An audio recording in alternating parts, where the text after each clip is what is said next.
I'm a Leicester born and bred ordinary guy, and that's all I am, just an ordinary guy. Today I'm very well, but that hasn't always been the case. In 2013, I became a 24/7 drinker.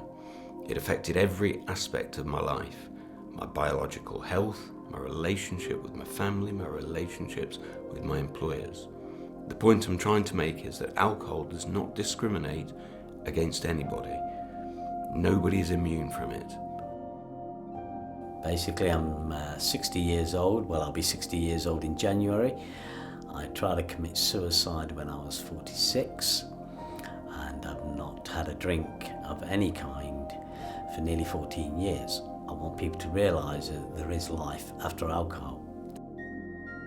So as a young man in my early 20s, I would go to the pub on a Friday night or maybe Sunday lunchtime. It was all very, very socially acceptable at the time. But as life went on and drinking became more readily available at home, not just in pubs, it became more and more progressive until there came a point where in my mid-40s I was drinking so much I became biologically dependent. What I mean by that is, when I wasn't drinking, I didn't feel right, I didn't feel normal, and I needed that drink. And at the age of 13, I thought it was a good idea to pick up a drink. And as soon as I picked up a drink, I felt like I fitted in with everybody. The only problem with that was that I decided to turn my life around in a false way. And the false way was I forgot about education, I forgot about my morals, and I forgot about where I was supposed to go with education, and concentrated more on drinking and having fun. I was too proud to ask for help. My wife was very worried, my children were very worried, they're both teetotal, and what does that tell you? So I went into a treatment centre. There were many other people from different backgrounds and the same background as me who were in rehab, all requiring and needing help. This becomes an illness. It's an illness that affects every member of the family with worry. I managed to stumble into Alcoholics Anonymous at the age of 46. I don't like the word rock bottom, but that's where it took me. I ended up in a state where I had a mental age of about 3 or 4 years old.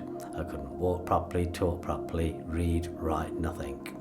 And there's a big word for it, but in my way of talking about it, it's a wet brain, which is alcohol.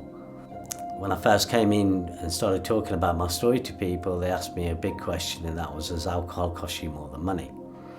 And the first thing I said was yes. And the reason I said that was, I have a daughter that I've not seen for 27 years, a consequence of my drinking. I've been done for drink driving numerous times. I've lost my businesses, I lost my house, I lost everything. And I realised that to keep well, I had to change. There are certain things of my life which had become such an unhealthy habit, they needed to be smashed. They needed to change. And today, I keep very well. I keep very well one day at a time. And that's how I treat my life, one day at a time. And there's one thing that struck me about the unhealthy habits of the individuals. They affect so many thousands of people, whether that be in the NHS, or the Department of Work and Pensions, or the DVLA, or the divorce courts, or the business courts, or the mortgage foreclosure county court, anything of that nature. All of these things, without alcohol, would not rear their ugly head. It does not discriminate. As my drinking got worse, I would never look at my drinking as the issue. I would blame everybody else. And then I would look at alcoholics and I would think they're the ones laying on the streets, they're the ones that are sitting on park benches. I didn't realise I myself was an alcoholic.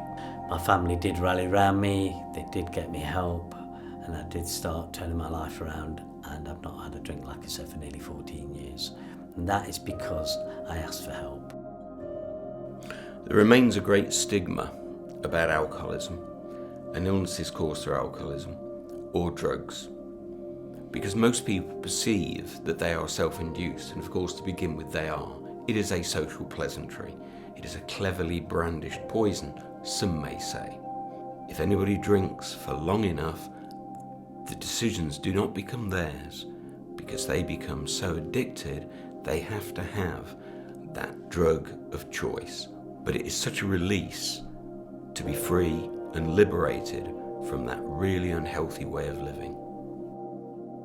What I feel now in this society that we live in, I always think funding is a massive thing in this country. We need to start getting some funding into local organisations that can come in and help on the long term, not just on a short term, not just a quick fix, send them back out there again, because this is a long term thing.